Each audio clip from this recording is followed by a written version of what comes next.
Hello friends, welcome to RJ classes. आज इस video में हम आपके लिए लेकर आए हैं historical introduction to the romantic as.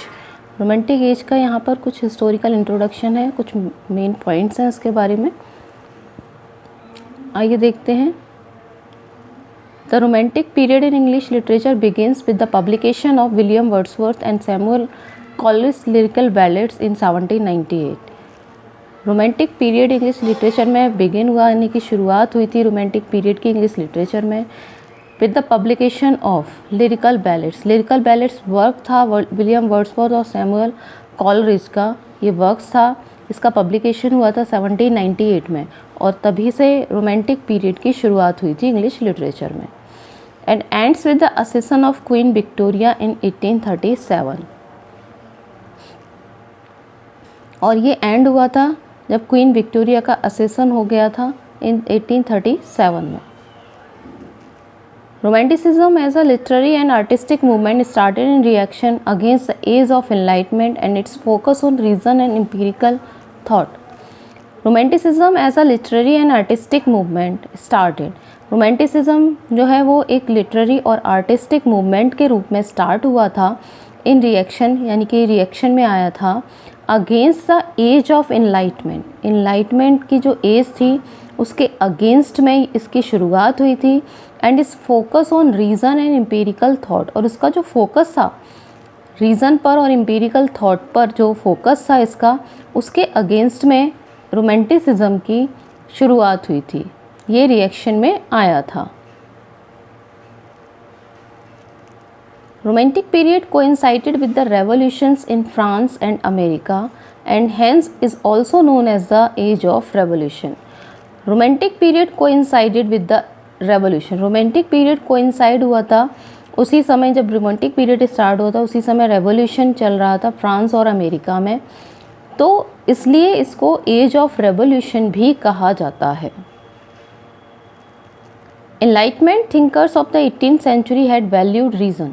जो एज ऑफ इनलाइटमेंट थी, तो इनलाइटमेंट जो थिंकर्स थे ऑफ 18th सेंचुरी के हैड वैल्यू, उन्होंने वैल्यू दी थी किसको? रीज़न को और रैशनैलिटी को उन्होंने वैल्यू दी थी।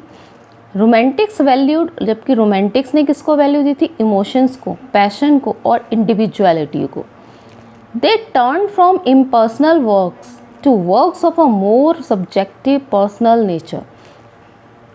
वे टर्न हुए, यानी रोमांटिक्स जो है इम्पर्सनल वर्क्स की बजाय उन्होंने कैसे वर्क्स लिखे जो ज़्यादा सब्जेक्टिव थे और ज़्यादा पर्सनल थे।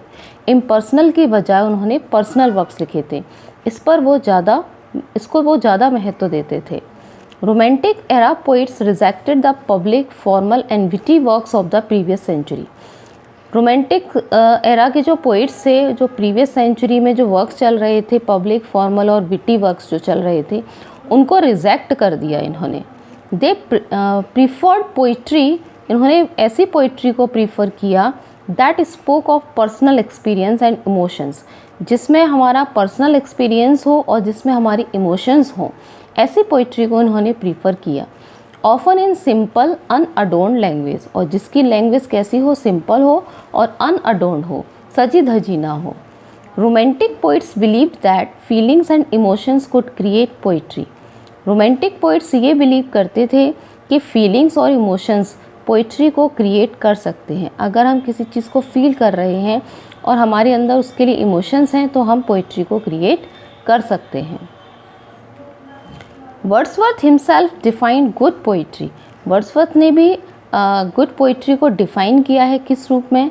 The spontaneous overflow of powerful feelings, यानी कि जो पोइट्री है वो हमारी फीलिंग्स का ओवरफ्लो है। हमारी फीलिंग्स जब बाहर निकल कर आती हैं तो वो पोइट्री के रूप में निकल कर आती हैं। The romantics each used the lyric as the form best suited to expression of feeling, self revelation and the imagination.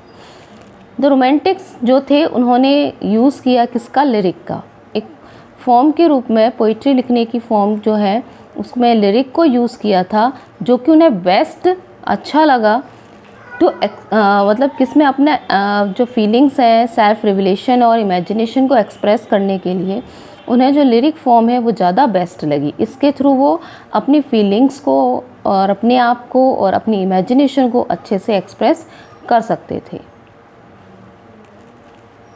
Romantic poets are divided into 2 major groups. Romantic poets को 2 मेजर ग्रुप में divide किया गया है। First generation romantics से Blake, Wordsworth, Coleridge and Southey. And second generation romantics से Byron, Shelley and Keats. Difference between the 2 generation was that in दोनों generation poets में जो डिफरेंस है वो ये है कि first generation writings were inspired by the battle of Bastille and the French revolution. जो फर्स्ट जनरेशन की राइटिंग्स थी वो इंस्पायर हुई थी किससे? उस समय वेस्टाइल का बैटल चल रहा था और फ्रेंच रेवोल्यूशन जो था उसकी वजह से उससे ये इंस्पायर्ड थी इनकी राइटिंग्स जो थी। जबकि they wrote at the time of revolutionary fervour, उन्होंने उस टाइम लिखा जब रेवोल्यूशन चल रहा था, तो उसका इफ़ेक्ट भी उनकी पोइट्री में दिखाई देता है।